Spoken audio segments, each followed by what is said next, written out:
This is the Good Creature Podcast, a podcast by Mission Church. Here we explore what it means to enjoy God and glorify Him in all things.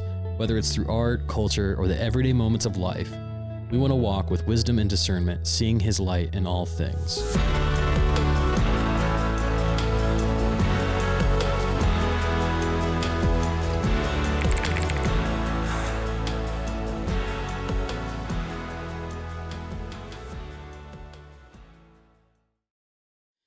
All right, episode 2 of the Good Creature Podcast. I'm your host, Michael Tooley, lead pastor Billy Glosson with me over here. What up? Guys, we got a comment on our very first episode about how we're being kept in a dungeon. We are. And we are. The truth is we need your help to get out. No, we even tried to hang a curtain. We did. It fell repeatedly. It gave me heart palpitations as it hit the floor. It's work in progress. Just give us time. This is only episode 2. We are at an angle now. How does that? It feels a little different. Does that help? It's something. It looks nicer now, We had a doesn't curtain it? back here that hid the mint green Yeah, imagine dungeon wall. that's all gone. Anyway, Billy, what are you thankful for lately? I am thankful today for 2 things. One, I woke up early. I mean, I'm thankful that I woke up. Yeah. Right. I'm thankful I woke up, but also I woke up early, and then the first thing my wife said to me was, "Good morning. I love you. Look at the sunrise," which that's a wonderful way to like wake up. And it was really peaceful. And then I need to get an alarm clock. I've gotten back into the habit of using my phone as an alarm clock, but we use this thing called Brick that locks my phone away from being able to do like social media stuff. Cause I actually really love using the Dwell app in the morning, but I don't want the temptation and distraction of like getting in my email and getting on social media and all those things. And so I just was like, "Can you brick my phone?" And she bricked it, and then just spent some time in the Word. So I'm really just thankful for like a really great morning. What about you? Yeah, good. I was so enamored with your story because I was picturing the sunrise, and man, what am I thankful for? I think this like season that we're in as a church, especially kind of turning the corner into as we're getting ready to get into the summer, I'm excited about honestly slowing down a little bit during the summer and what that could afford us as far as like ministry goes. And then just in personal life, like I'm thankful for the same thing. Our foster kid will be on summer break, which in some ways can be stressful, but in other ways, like I don't have to take her to school in the mornings anymore for a couple months. So that'll be really nice. Yeah. And for anybody that is curious, the Brick is this like physical device. I have the same thing and I use it quite often. Once you tap your phone to it, it uses the chip inside your phone to lock certain apps that you've set up. And unless you physically tap your phone to it again, It will do this. It will say, "This is a distraction." And there's nothing you can do to override it. No, you can have emergency unbricks, but once you do 5 of them, it's done. And you basically have to buy You literally have to buy a new brick. New unit. So, which is pretty funny. And so I've found it immensely helpful. It's a fairly affordable. There's apps and stuff out there that do the same thing, but they are subscription based. This is like you buy it once. Right. And the physical nature of like having to be near it to unlock it is super helpful, because I leave it at home. And so if I lock it in the morning, it's locked till I get back to my house. The personal laziness is going to override the desire to drive home and unlock my phone. Yeah, man. Actually, I've only unlocked it once ever, like the emergency unbrick, because you can do that, I think 5 times. And then last week, I forgot to unbrick it before I went to game night to play with some board games with some friends. And I'm sitting there and I'm like, "Man, I would really like to look at my phone, but I can't, and I could unbrick it. But this isn't really an emergency." Doesn't it make you feel like an addict? Oh, 100%. When you pull out your phone and you're like, "Oh, it doesn't do anything." And you just kind of find yourself going back and forth between the homepage and the apps. And you're just like, "Oh, well." Right. One time when we got rid of all social media, I talked to Hannah about it, and she was like, I felt like I was doing really good and I had some good self-control. And then one day I realized I was just scrolling through my photo app, my photos. It's just like looking at in some ways that's kind of good because you're like memories and stuff, dude, but other things it's like those that like craving needing to be satiated. for the dopamine hit, man. Yeah, it's so interesting though because like you would not look at those photos otherwise. It's true. Like there's been studies that have come out that nobody looks at like once you take those photos and those videos at that concert you went to, they forever live there until you brick your phone. I will say this, that Samuel, our son, loves to look at old pictures, and it forces us to do that. And I'm thankful for that. Like we do, like every now and then he's like, can I look at photos of when I was a baby on your phone? Because he never gets screen time. And How so old does that make you feel that like when our version of that was like a big binder with like plastic covered actual printed photos? We do that too. We want to get one of those like books printed where you can like flip through like a it. photo book. Yeah. For sure. Okay. So we're getting into the summer and stuff. Like, do you guys have any crazy travel plans or like what do you like to do during the summer? This summer we're looking to go visit some family in Richmond, which will be really great. And then we also are talking about going to DC with Sammy, which will be really fun. Go to some of the museums like Air and Space Museum. It's the best one. Yeah. And when I think about like summer memories, man, we always had fun as kids. We go down to the beach, visit family there. We would just hang out with friends. But one memory that comes to mind is my older brother, Drew, who's a missionary in Japan now. When DHL first set up in Burke County, which DHL is a like shipping company. I think I've heard this story. He ordered a pallet's worth of boxes for free because they offered that for small businesses. This is the early internet days. So like they don't have any way of like, they're not like put your EIN in. Like he's just like ordered these boxes and they showed up to our house. And so we had so many, like to this day, my mom still puts stuff in DHL boxes from like the aughts. So we had so many that we decided right before the 4th of July, Drew made a Gundam suit, like a robot suit for him to wear. So we made a second one, and the two of us went downtown to Valdez to their big like firework festivities, dressed in these robot cardboard suits, and like had robot battles and filmed it. That's adorable. I haven't heard that story. I heard the other story with the DHL boxes. Oh, where we tormented Daniel? Yeah. Yeah. So that leads to my second question is when, if it hasn't happened already, are you and your brother going to repent for the years of bullying? We did bully Daniel. It doesn't make any sense either. Because he's the middle child. You think they would bully? They bullied. Okay. They bullied me too. But I think, there's a lot. The funniest thing, there's a lot of stories with the DHL boxes. My personal favorite of what we did to Daniel was, and we tormented Daniel so much. I'm so sorry, dude. We put wings on his car and like a rocket ship front, and it looked really good, but he had to go to work.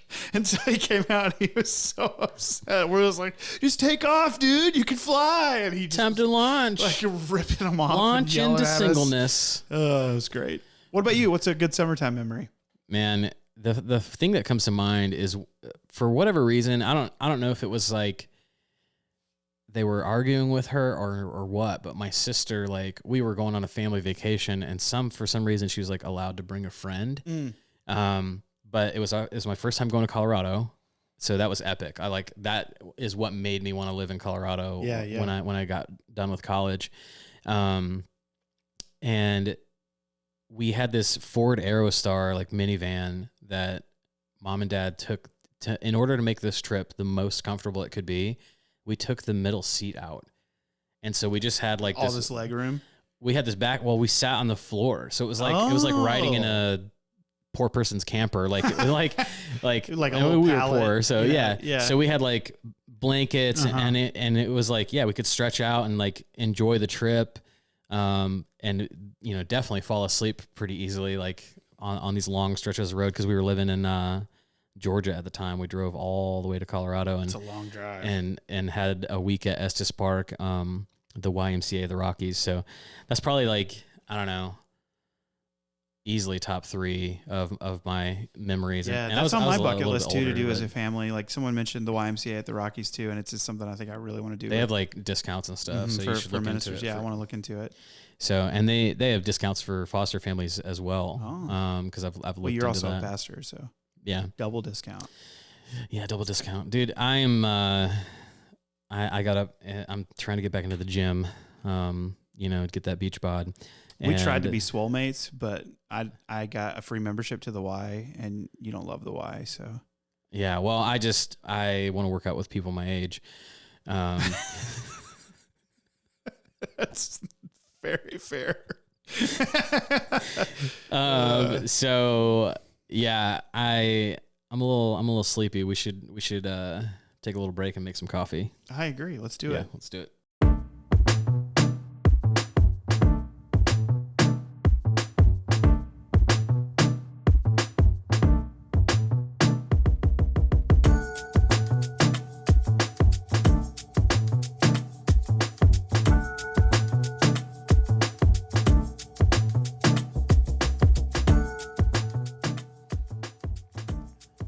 Hey, Billy, I got a question for you. Yeah, what's up, man? So we've been going through this marriage series, and this question is an anonymous person, and they want to know, how do I bring up the fact that I feel emotionally disconnected from my spouse, and I don't want to hurt their feelings? Wow. That's a good question. And I would say to that person, one, man, I'm sorry, and the Lord sees you. In addition to that, I would say the first thing I would do before I even approached my spouse is I would seek the Lord, and I would share all of those feelings that you just shared with the Lord, that I feel the weight, the burden, I'm trying, but I feel disconnected, and know that the Lord sees you in the midst of that. I mean, that's one of the things that I find deep comfort in the Psalms, is that the Psalms are filled with our emotion, our feelings, that we can feel betrayed, we can feel abandoned. That's where I'd start. And then after that time of prayer, I would go directly to my spouse and just be candid. Hey, can I talk to you? And say exactly what the person said in their question. Hey, I don't want this to come across as mean or in a way that would make you feel small or belittled, or as though I'm just trying to pile onto you, but just so that you see where I'm coming from and share exactly how you feel. That's where I would start. And the entire time I would be praying, Jesus, help. Because again, if you feel disconnected emotionally from your spouse and you want that connection with them, the last thing you want is to have this conversation that creates further, isolation and barriers. And so that's where I'd start, is just with a prayer-filled, Lord, do you see me? Will you help me? And then a conversation with my spouse of, hey, the intention of this is that we would be one, and that you would see where I'm coming from and how I feel. And also, there's room to say it wrong in marriage, right? Sometimes we get lost in the, am I saying it right kind of thing, rather than saying it wrong and asking the Lord to fill up what is lacking. So that's what I would say. Okay. This other question, how long do I have to be married before I am no longer annoyed by the way my spouse chews their food?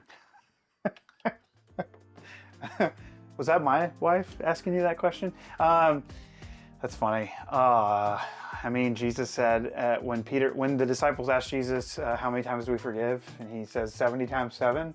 And so I think... okay, but at what point do they need to be confronted on... Oh, you can share how you feel right away. I mean, you can say hey, this drives me nuts. Will you please stop? Right? Because we all have idiosyncrasies. Again, I mean, we say this in the sermon. It's joking, but it's true. That grace, right? It often for us to embody grace means making those small daily decisions of I'm going to choose to love you despite the fact that you crunch chips really loud. I really feel like this was my spouse to me, but it may not be. All right. I think that's all we got. Okay. Hey, we're back. We got some fresh coffee ready to roll. What are we drinking this week? This week, we are drinking the coffee that we actually provide every single Sunday. It's from an organization called Promise Grounds.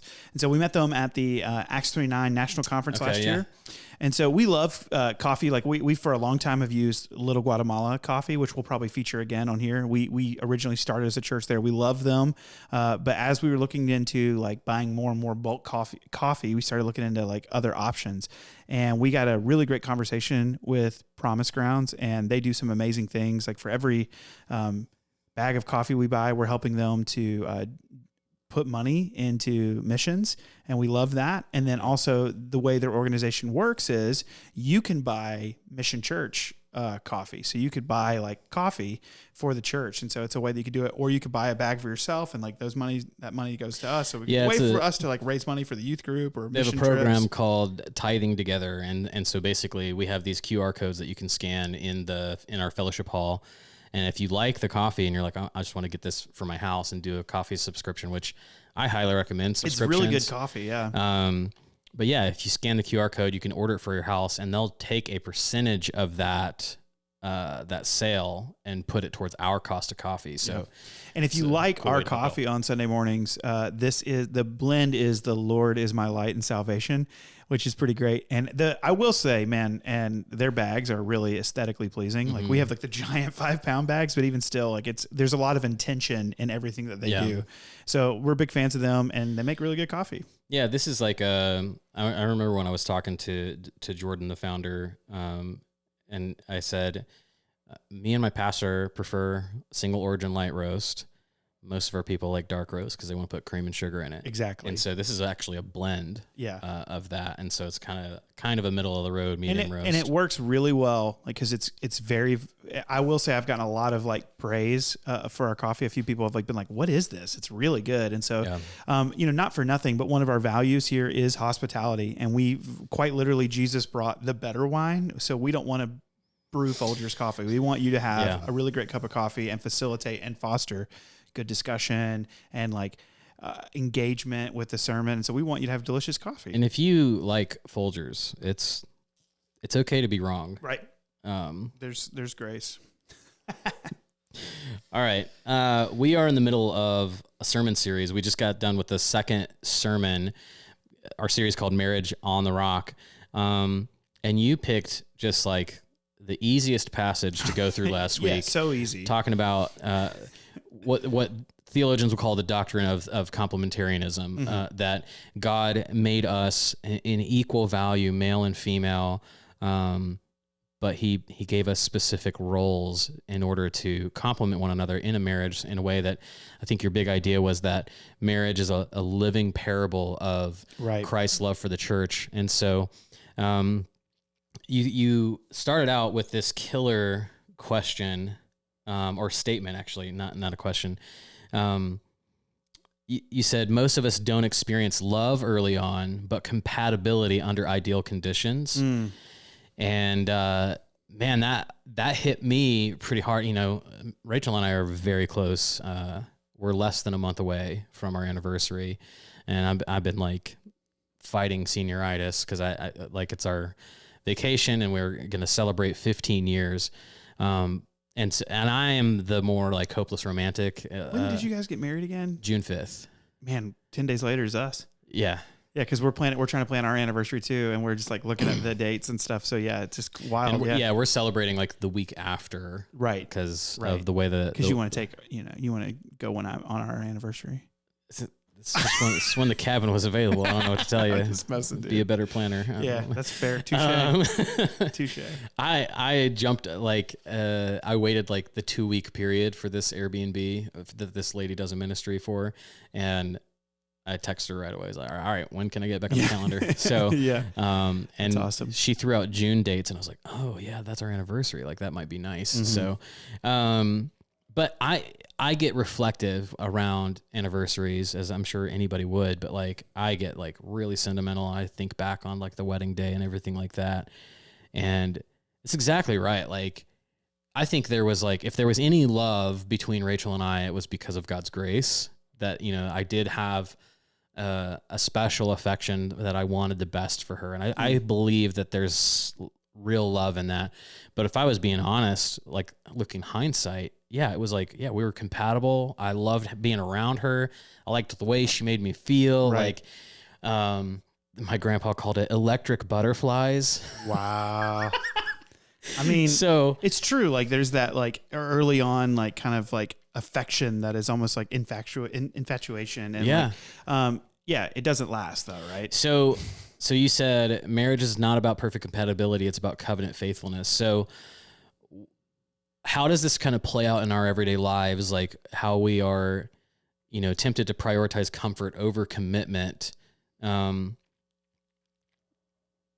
does it matter that it's a covenant? Like, how does that help anything? Because I've seen more marriages erode over not having that feeling anymore than I have marriages thrive because they realize it's rooted and grounded in Christ's love and pursuit of us. Yeah. So why does it matter? Because our marriage is not about us. And the more we make our marriages about ourselves, I mean, what's the opposite of love? It's selfishness, right? And so, I'm already in this week's passage, but I'm thinking about what is love and what does it look like to love? And too often we don't think of our marriage as anything beyond sentimental romance. But marriage isn't that. There's parts of it that are that, and that's good. And it's not bad to be romantic. It's not bad to pursue each other or like each other.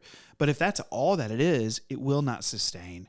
And so the way that when we think about marriage as a living parable of the gospel, when we read Ephesians 5, which is what we went through on Sunday, in context and understand that marriage is actually a broadcast message to the world of Jesus's pursuit of his bride.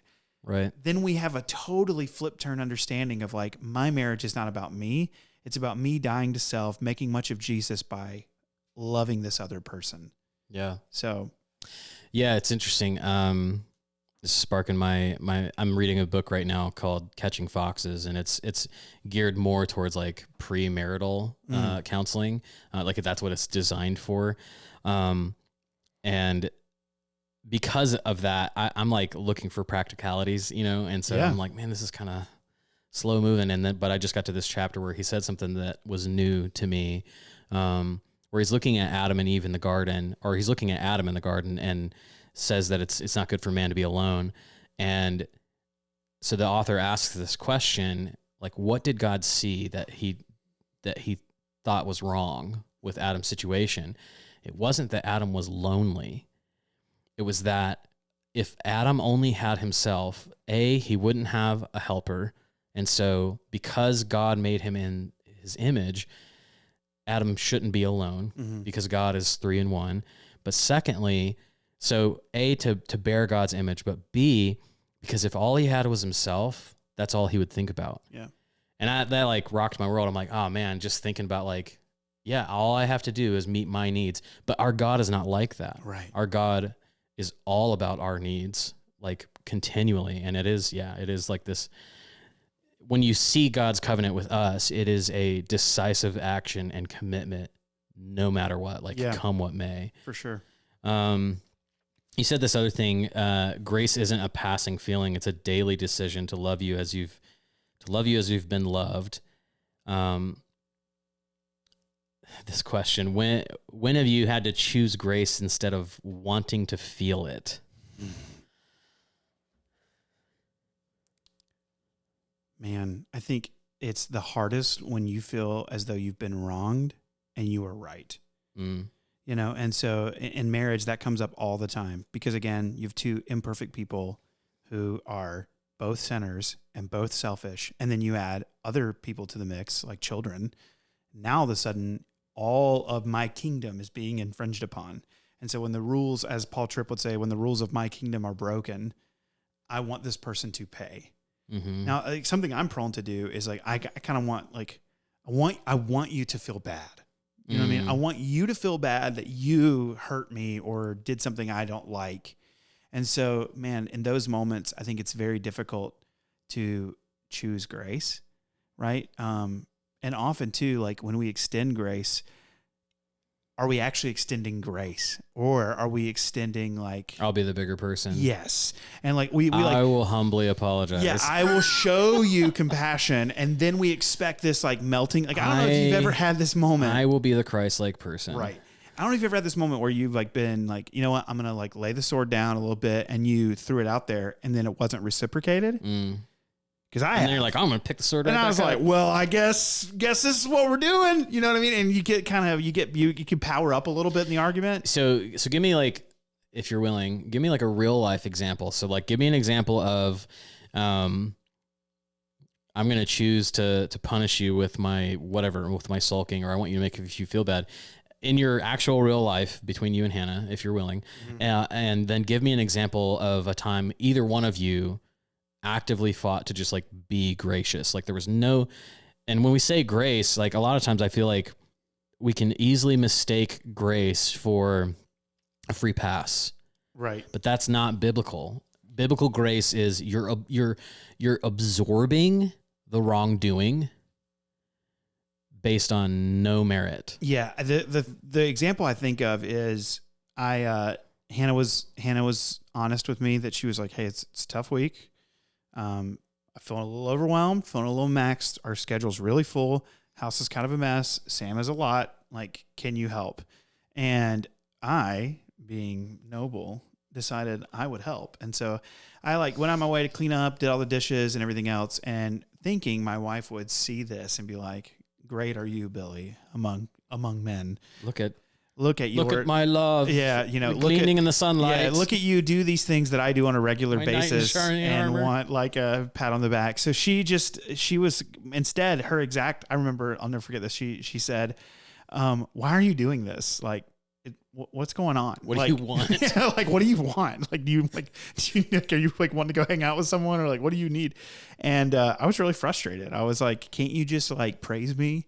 And that was really telling for me and like honestly convicting. And then to your extent of like when has grace been extended? I think about this morning, Hannah and I were just debriefing and talking, and I just had to like confess some vulnerability and sinfulness and tendencies in me and be like, babe, I'm really sorry. Like, I'm sorry I acted this way and did these things. And she just lovingly listened, looked at me. And even when like she started to like kind of probe in certain ways and I was like, hey, that makes me want to recoil. She was like, hey, I'm really sorry, and wanted to like push me to Jesus and like said, well, what did you get from the word this morning? Like she was just, I mean, that's like the clearest example of like hearing me and my sinfulness and choosing to like both offer forgiveness and then give me Jesus. She chose to hear your wrongdoing against her. Mm-hmm. And then her response was bearing you in mind. Right. Her response was, my husband needs Jesus. Yeah. Not look how you've hurt me. Not what I need is a husband who doesn't screw up. Yeah. Man, that's freaking brutal. And that's Holy Spirit stuff right there. Yeah. That's like, it's huge. And we don't get that all the time. No. But that is part of the journey of like sanctification for sure. Okay. So this kind of bleeds into this next thing. He said, mutual submission is not about hierarchy. It's about humility for Christ's sake. So what makes mutual submission such a challenging practice? Can you think of a time when putting someone else first shaped that relationship for the better? Why don't I answer the first one? Okay. And then I'll give you some time to answer the second Sure. question. The first thing is what makes mutual submission so challenging, because we are selfish and we want to be right and we don't want to yield. Like that was one of the questions I asked is like, who will yield? Right. And so the husband is supposed to lead in a like loving, sacrificial, Christ-like way that often looks like dying to yourself more than it looks like saying, do this or else. And too often, like we have this kind of warped view of headship where we think it's kind of like, I mean, it's more misogyny than it is complementarian. Mm-hmm. And so I think there's a real sense in which we have to be those who are willing to lay down our pride to love the other. And the same is true. Like when I talk to my wife, she's just like, man, I just want to be in control. Like I want to make the call. I want to do what I think is best. And so even in parenting, that's a way where I think complementarianism like boils up a lot, because we have different families, we have different ideas. And so we may approach a situation differently. And so are we working together, like following Christ, like Hannah, like looking to me as I looked at Jesus kind of thing? Or are we like at odds with whose way will win? You know what I mean? Yeah, rather than sure. Christ's way wins. So I think mutual submission is hard because we get in the way. Mm. Yeah, it's interesting too, because I think I had a I went through a really hard time of having to have my views of what I thought was complementarianism kind of like completely broken down. And I always just think of like our move from Colorado to Missouri in contrast to our move from Missouri to here in North Carolina, because the first one, I was very much like, I feel like God is calling us to this and I need you to support me in that. And I thought that's what it was. I thought that's what headship was like, hey, like, I know this is tough, but this is the hard call and I have to make it. And like, you got to trust God and trust me and da, da, da, da, da. And lo and behold, like the first the huge chunk of our time in Missouri was brutal. It was like the hardest time in our marriage. And I remember having this conversation with Bobby Scambria, and he was just like, I mean, no, I don't just like tell my wife what's going to happen. And I was just like, I felt like such a dweeb. I was like, oh, yeah. He's like, that's not headship. No. He's like, yes, you're leading. But like, Christ didn't just say, all right, now we're going to go this way. Like he led with his life. He like walked alongside the disciples. Yeah. Like there was this relational dynamic. He wasn't just like, all right, I'm in charge and here we go. Right. And so we started talking through that. We talked about like big decisions and what that looks like in his marriage. And so that radically started to shape the way that Rachel and I communicated, to where it would go from like, I had to like, this is what's crazy is, and maybe this is a note for some husbands out there, like whether you think your wife is actually like following you or not, she definitely is. She, whatever way that you're leading, she's following that. Yeah. And so if you're not leading well and you're like, why are things so tough? That's probably why. But secondly, I had to like reteach my wife, like as I was repenting, I had to say like, no, I don't mean it that way anymore. Like, I think we should do this. I'm not saying that the decision's been made. You know what I mean? Right. Like, I want your thoughts. Yeah. I want to hear from you. Right. I can't help but think if Jesus is the good shepherd, right? Psalm 23. Do I lead like that? Yeah. Yeah. It's not like this is the way. It's tender and compassionate and gentle. Yeah. Man, it just, from Missouri being like, hey, this has got to happen, and dragging her kicking and screaming, and like our relationship just like kind of eroding invisibly behind the scenes because I didn't know how to talk to my wife 6 years into marriage. Yeah. I didn't know what I was doing. And I thought I was doing it, and I thought she was the problem. And somebody who loved me said, I'm concerned with how little of your own sin you can see. It was Derek Zimmerman.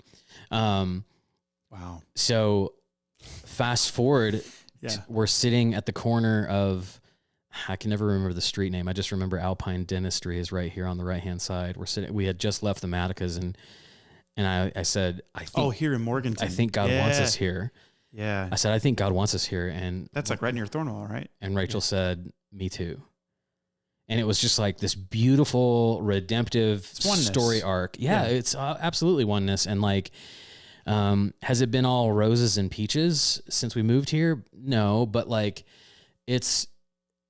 our partnership and our oneness, our unity here, like I've watched my wife like flourish and thrive and grow, and like our relationship has just taken on such a better path. And again, it's like there was repentance on my part, but I would say like it was all the Lord. It was all God's kindness coming in and saying like, hey, you silly little boy, this is what it means to be a man.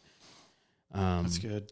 Christ, when Jesus talks about his own character in the Bible, he says, I'm gentle and lowly.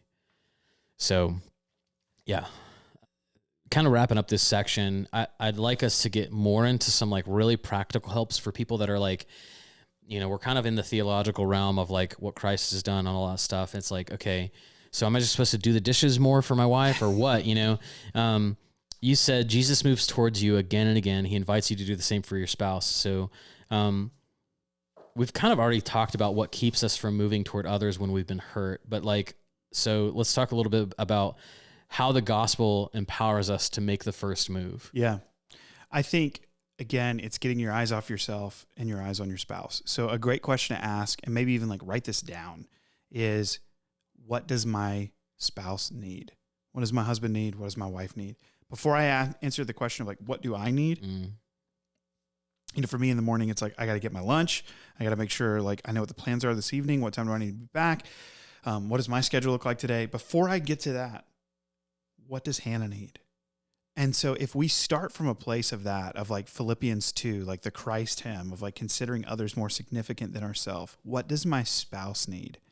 That positions us to be in a place to meet them with grace and to meet them like with vulnerability and to meet them with need. And so sometimes it's practical, right? Sometimes it's like, hey, you know, my socks are real close to the laundry basket. They're not in it. They're real close. Yeah. You know, like sometimes it's just like pick up the laundry, you know, maybe start the load, you know, change the dishes into the dishwasher, whatever. It could be that. Sometimes it's, you know, more like more specific than that. So we use a thing called the marriage journal. So literally that's what it's called. You can Google it. And it's designed to have this like once a week check-in. Hey, where are we at? And like some questions to walk through. And if you haven't done that in a while, like if you haven't had that weekly check-in, that's a great place to start. And so just some baseline, you don't even have to buy the journal. You can just do some baseline questions of like, what do we have on the docket for next week? And then emotionally like, hey, where did you feel loved this week? Maybe where'd you feel some space? Like we felt distant, and just have those kind of discussions so that there can be, again, oneness. I think that's a good place to start, is like considering your spouse first. Yeah. It's interesting because I immediately think like you have quoted this gospel shaped marriage book a couple times in a row. You use the same quote about how it's a quiet, like holy competition to, you know, outdo your spouse and showing honor. And man, it with Rachel, it really is like a competition. Like she's not trying to compete, but like if I can take the trash out when it's full, it's like I feel like I'm getting like some achievement in a game. Yeah. Because my wife will do what she sees needs to be done. That's just like, and I'm not that way. Sure. I will do what I'm asked to do. And I'm fighting and trying harder and harder to like look for what needs to be done. Yeah. But man, I'm such a creature of comfort. And so I'll look, and if things look good, I'm like, all right, time to go be comfortable. And so even just this week, I've just been trying to kind of like be up and around. Like if she's up, I'm like, all right, well, there's stuff that needs to be done. Mm-hmm. So I'm like kind of up and looking. I just feel like a dog that thinks he smells something or something. Like I'm just so helpless. And the lid will pop open. She'll throw trash away. I'm like, the trash is full. I can do that. Look, I'm needed. Anyway, yeah, I kind of thought it would be helpful to just talk about some practical things that have helped in my marriage. And then if you wanted to share some as well, I would say my marriage, our relationship is like the healthiest it's ever been and is on a good trajectory. But I want to be as crystal clear as possible that like neither one of us are nailing it as husbands. Yeah. Like we mess up constantly. Like all these things sound great, but in practice, it's like if I can do anything that we're talking about with the power of Christ once a week, that's miraculous. Sure. So I this has been on my mind. I've wanted to hit on this is like, my wife and I have been in marriage counseling for almost a year now. Mm-hmm. And so I'll just say that on the podcast. I'll probably say it when I preach here in a couple weeks.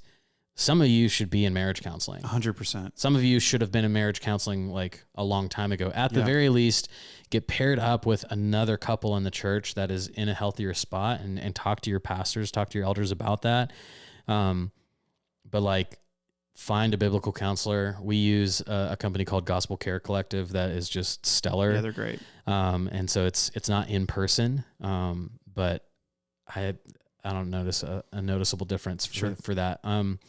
And then my wife and I do a weekly check-in too. I don't know where I got this from. Maybe I made it up, but I just had 3 categories: mind, body, soul. And so I just say, how's your mental health? How are you doing? You know, like, are you emotionally exhausted? Body, like, how are you feeling physically lately? That's when we would probably like talk a little bit about intimacy, like how, you know, what's our, I don't know, temperature or barometer for that, you know, like, is our rhythm good? Yeah. Are we syncing up? Yeah. Are we on the same page? You know, do you feel pursued? And then soul, like, what is God showing you? And how have you seen God working in my life? How do you think God is working in us? And then the last thing I put down here is like, go on a date with your spouse. Yeah. And Huge. I think that, and I want to be as gracious as possible, but I just want to call these out. We can't find a babysitter. Life is just really busy right now. Maybe after the season of life passes, like, I'm just naming these things that are lies from Satan because he doesn't want your marriage to survive. And you can't find a babysitter. There's grace that makes sense. It's hard. It's hard. But, and maybe this is like a call for the husbands, and maybe this is a little out of left field, but like, prioritize it, like, do what you can to figure it out. Yep. And, or like, be thoughtful and creative. Like, when the kids go down to sleep, like, surprise your spouse, surprise your wife with like collaborate with your community too. Like, talk to your community group, talk to your discipleship group, and say that. Be like, hey, it's difficult to find, because guys, like, I don't want to belittle or challenge. It's difficult to find consistent babysitters. Yeah. It is difficult. It's hard to find people you trust to take care of your children. And so collaborate with community so that you can find that and create that space. But you gotta make a plan. Yeah. And this could be unique to my relationship, to my spouse. I don't think it is, because I've seen a lot of memes. But like, I will win so many brownie points with my wife by deciding early on, like, she does not want to be asked, where do you want to eat? Yeah, what do you want to like do make tonight? a plan. Make a plan Be and go intentional. with it. There's a really great book called Date Your Wife by Justin Buzzard, and it's fabulous. If you're looking for like practical tips, like, that is like the book. It's both theological and extremely practical. It'll be a book we feature, I'm sure. But the other thing I would say is, I just want to come alongside of Michael and say this too. Like, counseling is so helpful. Too often we think of counseling as like, oh, I only do that if we're in like dire straits. And so there's this like kind of, you know, stigma around counseling and getting help and care. And like, people will go there and not want to get in counseling, and they should. The second thing I would say too, in addition to that, and then you could speak to the stigma, is some of you are in crisis. Yeah. Some of you are in a place of like, you are in triage and you need help immediately. There are some people who I have like kind of coasted on chaos for so long that they don't even remember what normalcy is. And we would just lovingly tell you, it's okay to get help. One of the things that was said to me and Rachel off and on in our early years of marriage was like, people were concerned that we didn't fight. And it's interesting. I will say that, like, I think fighting had a stigma in my head because growing up in my household, like, when there was a fight, like, there was a lot of loud voices and stuff like that. Like, I don't drag my parents' name through the mud, but like, when people say like, don't yell at me, I'm like, I definitely didn't yell at you. Mm-hmm. Like, I grew up in a house with yelling. I'm like, that I didn't yell. Yelling is by definition raising your voice anyway. But like, I was like, I never thought that, like, you know, yelling at my wife and having a knockdown drag out argument was like healthy. And we, by God's grace, we still don't do that. Like, we don't yell at each other, but like, we fight so much. Like, right. And so I'll just say that too. Like, there's in Jeremiah, like, there's this scripture passage where it says like, they want to hear whatever their itching ears want to hear. And they're saying peace, peace in the street, and it's not peace. Yeah. And that was like the state of my marriage, like 4 or 5 years in. We got along. We felt peace-ish. And so I would just say that, like, kind of 2 telltale signs, like, either A, you're like, it's very visible, or B, it's very invisible. Yeah. The duress of your marriage. And if you're like at a place now to where like everything feels peace, but you know, it's a false peace, like, man, don't wait. Like there is help available. So yeah, we are extremely pro counseling here. Yeah. It's absolutely. helped. It's helped a lot. Even if it means just like getting in front of your pastor with your spouse, like highly recommend it. So yeah. All right. Let's move into our good creature highlight. This is a portion of our show every week where we want to talk about either art or culture or some good creature, some thing in God's creation that stirs our heart and points to the glory of God. And I have one that I'm going to share, and then if Billy vetoes it, I will edit it out. And then I have a backup plan. So the first one, I'm going to just say right now, massive spoilers ahead. And so if you have not seen the movie Thunderbolts yet, that's good. Then stop the video right now. Stop the podcast right now. If you don't want to hear spoilers for Thunderbolts, or just like skip ahead a little bit. That's dangerous territory. I want to give as fair a warning as possible. Okay. Because I would be so angry if somebody just like didn't give me a heads up. What are you going to spoil? It's like basically the ending of the movie. Oh, okay. So this, all in all, the theme of the movie is about this guy who was given like superpowers, and he ends up being, you know, kind of the villain, and the darkness, the void is like the place in his head where he goes, and it's pretty intense. And there's this beautiful scene at the very end that, like, had you not been with me, yeah, you would have boohooed. I was tearing up already. I was tearing up too. I was like, is this a Marvel movie? It was so beautiful. I was like, this is the most like gospel centric part of a movie, where essentially this character, what's his name? I forget. Bob. Sentry, the Void. Sentry is what I was trying to think of. Yeah. It's basically like a battle of self-hatred. Mm-hmm. And one by one, this team of he's the most anti-heroes, they surround him, and all they're doing is saying, I'm here. Yeah, I'm with you. And it just, like, I was just like, it's really good. It's so beautiful because typically if there's a movie, it was the second Wonder Woman movie. Other spoilers, I guess. Who cares? That movie was awful. The final battle was like they had a conversation, and I was just like, are you kidding me? So, but for this, like, for this scene, for them to just like, he's like punching himself, like he's punching the shadow version of himself. And it's like this beautiful picture of like self-hatred and community coming around you and saying like, hey, I'm here with you. Yeah. Like, we're pulling you out of this.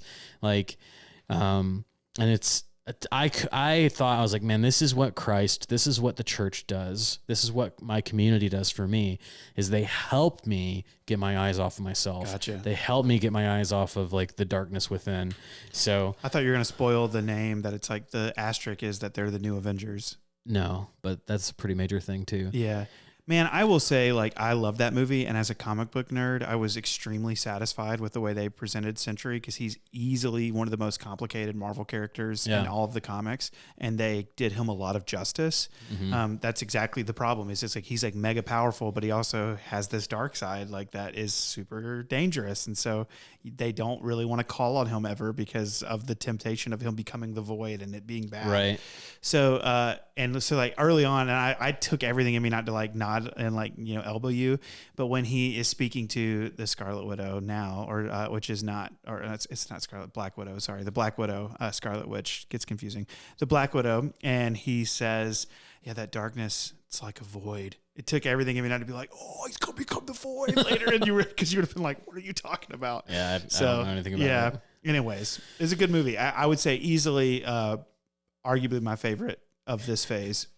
Yeah, I feel like when they let out Guardians of the Galaxy 3, that and Ant-Man were like attempts at like, no, we're still Marvel, love us. Yeah. But they weren't that great. They weren't like, they were fun, they were fine, but pretty much since Endgame, it's been like a drought. A lot of duds. Yeah. A lot of TV shows. TV shows. Yeah. So Thunderbolts there was some good comedy in it. There's some good action in it. And I enjoyed the story arc. It was well done. That scene got you. The scene that got me was when I can't think of her name outside of it's Black Widow, but Yelena? It's Elena. Yeah, but I can't think. I was trying to like think of the actress's name. Florence Pugh. Florence Pugh. When she is like looking at David Harbour and she's like, "I'm just so alone, Daddy." I was just like, "Ah!" Dude, that was a really good one too. Yeah, there was some heavy stuff in this movie. I'm not supposed to cry. When the Red Guardian saves the little girl, and he's like, "You're safe now." She goes, Michael literally audibly goes, "Oh." It's great. I would love to talk to some of you about it who've seen it. Well, while we're let me move on from that. A good creature I've enjoyed lately. So I do a game night with some friends where we play different board games. Those of you who don't know me, I'm a huge board game nerd, and I struggle sometimes to get new games to the table. I haven't bought a new game in a long time because I have so many. I want to just like play them. And I recently was at Barnes & Noble with my son, and there was a game on a steep discount. There's a line of games called Tiny Epic Games. Won't get into all the detail. Basically, it's like fitting a giant game in a small box is that whole premise. And I bought Tiny Epic Dinosaurs. And so it's like a Jurassic Park theme. Like you have like your own little park, then you got to feed these animals. And by golly, it was great. Like all of us after it was done, we're like, that was a lot of fun. And so I love games like that. Part of the reason I love games is when it's good artwork and it's compelling. It's like fun puzzles. It just was like one of those moments where, you take a flyer on a clearance game and it might be a dud. I don't know if you ever bought like maybe a movie or something on clearance and you're like, and this was like, hit it out of the park. It's like, I got my money's worth and I was so happy. Back in the day when the $5 bin at Walmart, you take the gamble. They still have it, but Yeah, there was the John Carter movie, John Carter from Mars. Oh yeah, that movie was so underrated. Like I don't know if they just didn't market it well. They did. It was just I think the name was the problem. Is like they should have called it like what it originally was, which was like oh my gosh, what is John Carter based on? It's something of Mars. Yeah, I don't know. Yeah. But that, and there's another movie that was supposed to be a series called I Am Number 4. That like I never saw that. It didn't age super well, but like when we first saw it, like early in marriage, I was like, oh, this is actually really good. And but it didn't make enough money, so they just never made any more. So, all right, it's time for a quick game, and we're almost getting ready to wrap up. But we're gonna play a little game called Who Am I? I'm gonna give you clues. You are the only contestant because I came up with this game. And I'm going to give you clues. And these are people in the Bible. And so we're going to see how well the lead pastor knows his Bible. Yeah. We shall see. All right. So number 1. This is clue number 1. Are these like, is this going to be hard? No, maybe. It'll be fine. I was filled with the Spirit of God with wisdom, understanding, and skill. That's the first clue? Yeah. I was filled with the wisdom of God, understanding, and skill. Is that Solomon? No. Okay, keep going. I worked with gold, silver, bronze. Oh my gosh. This is the dude who built the temple. I know exactly what you're talking about. I don't know his name. Stone and wood, not as a king, but as a craftsman. Yes, I don't know his name, but I know what you're talking about. Is it in Exodus when is it the tabernacle? You're blowing my mind right now. I thought for sure you would not get this at all. Oh yeah, but because Hannah and I. Well, no, the only reason is because we just read through Exodus, and like Hannah and I talked about that and how God names this person in the Bible and how big of a deal it is that like our skills matter. Because sometimes like I thought about that like when we're doing like all this facility stuff. Like I should remember his name. What's the name? Clue number 4. I'm not gonna get it. I partnered with a man named Aholiab to create items for the tabernacle. Okay, this is cruel. My artistry was directly commissioned by God through Moses on Mount Sinai. Yeah, so the answer is, and you got it right, it's in Exodus 31 and chapters 35 through 38. Okay. Bezalel. Yeah, of course. Oh, Bezzy. Yeah. Who doesn't know Bezalel? All right. Maybe this next one is, that was the hardest one. I used ChatGPT and I said, give me an obscure. Yeah, and it did. Obscure but Bible I knew character. It, kinda.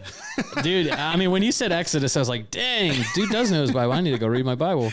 I was like, Bezalel, is this from the Book of Mormon? Anyway. What would you have done had I known the name? I I would have quit. I would have just been like, all right, no more clues. Like you, an Old Testament professor would like immediately know it. Like that's the thing. Yeah. Oh, Bezalel. Yeah. All right. I was a king who ruled over Israel during a time of their disobedience. That's the first clue. I formed an alliance with Ammon and Amalek to defeat Israel. Nothing? I feel like this one's more of a giveaway than the other one. I was known for my extreme size, not just in power, but in physical stature. Oh, is this King Eglag?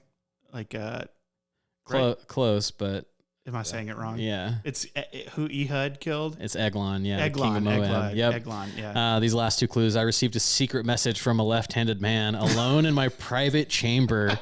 To be clear, he was on the toilet. He was pooping. Yeah, he was taking a duke. It's a gross story. Royal duke. It's a gross story. I was stabbed so deeply by Ehud that the handle of the sword disappeared into my belly. That's like the clue number 5 says the giveaway. But I said Eglag, but it's Eglon. Okay, Eglon, you would have gotten that because you love Ehud. Yeah, it's one of my favorite stories. Yeah. All right, I was a prophet who often stood alone against kings and crowds. Jeremiah. I once prayed for a drought and it didn't rain for over 3 years. Oh, Elijah. Yeah, you got it. I was fed by ravens, hid in a brook, later multiplied oil and flour for a widow. I called down fire from heaven. You would have got it for that one for sure. Story. Fire from heaven in a showdown with 450 prophets of Baal. Yeah. Perhaps your God is on the toilet. Yeah, maybe he's relieving himself. Yeah. I didn't die. I was taken up to heaven in a chariot of fire. So rad. Yeah, that's metal. All right. Everybody, keep an eye out on social media for us. At Mission Church Morganton on Instagram. You can find us on Facebook as well.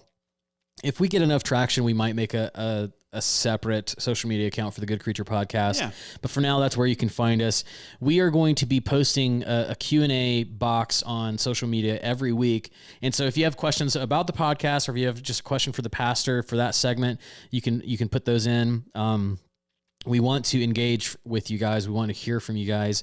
And so it could be questions about literally anything on the podcast, or anything in the life of our church. So yeah, and feel free on this YouTube or Spotify, wherever you're listening or watching, to comment down below thoughts and questions. Yeah. And if we see those, we'll try our best to respond to them. But yeah, absolutely. Thanks so much for tuning in, for listening, watching. This is the Good Creature Podcast. So we'll see you next week. See you next week. Thanks for listening. Thank you for listening to the Good Creature Podcast. This podcast is produced by Mission Church in Morganton, North Carolina. To find more information about our church and the life therein, you can visit us at missionchurchnc.com, or you can follow us on social media at Mission Church Morganton. The best way, however, to get to know us is to come and visit us on a Sunday morning. We hope to see you. Thanks for listening.